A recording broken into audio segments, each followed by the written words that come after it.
Jan Arogya Yojana rather शुभारंभ आयुष्मान भारत प्रधानमंत्री जन आरोग्य योजना को नहीं स्थानीय गोष्ठी स्वास्थ्य केन्द्र ठारू तीनोटी सचेतन रथर शुभारंभ हो जाइछि। स्थानीय विधायक पवित्र साउंता, पंचायत समिति अध्यक्ष स्वाई कुलेसिका, बीडीओ गुरेश्वर भई, उपाध्यक्ष आरती कुलदीप प्रभृति जोगदे धूप दीप दे पूजा अर्चना करथिले। तीनोटी जाक रथ को आरोग्य योजना पताका देखाइबा पर सचेतन रथ गड़ीथिला। उक्त रथ 7 दिन धरी ब्लॉक कोण अनुकोण को जाई आयुष्मान योजना विषय लोक सचेतन कराइब बोली सूचना मिली। एथिरे गोष्ठी स्वास्थ्य केन्द्र डाक्तर दीनबंधु चौधरी, दीप्तिरंजन प्रधान, बीपीएमओ स्वंतसिनी पंडा समेत स्वास्थ्य विभाग कर्मचारी माने उपस्थित थिले।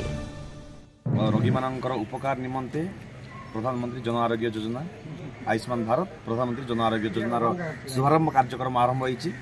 आज ब्लॉक रु रथ बाहरी प्रत्येक जगार जीव से लोकों पाखे प्रचार कर प्रसार कर लोक जनइब कि भाव लोक पाइपर कि भाव लोक तार सुविधा उठे पारे, लाभ उठे पारे और तार चिकित्सा क्षेत्र केमती लाभ उठे पारे समस्त प्रकार प्रचार प्रसार आज रथ बाहरी।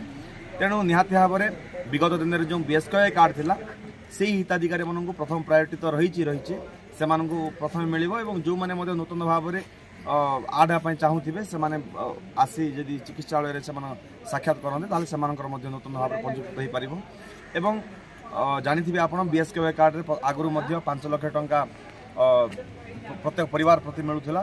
ये आयुष्मान भारत प्रत्येक परिवार को 5 लाख टंका अच्छी और आडिशनाली जब 70 वर्ष ऊर्ध महिला रुहंती परिवार में 70 वर्ष कि 70 वर्ष ऊर्ध ताले से आडिशनाली 5 लाख टंका रोचे। तेणु यह एक स्वागतयोग्य पदक्षेप सरकार एक भल चिंता कर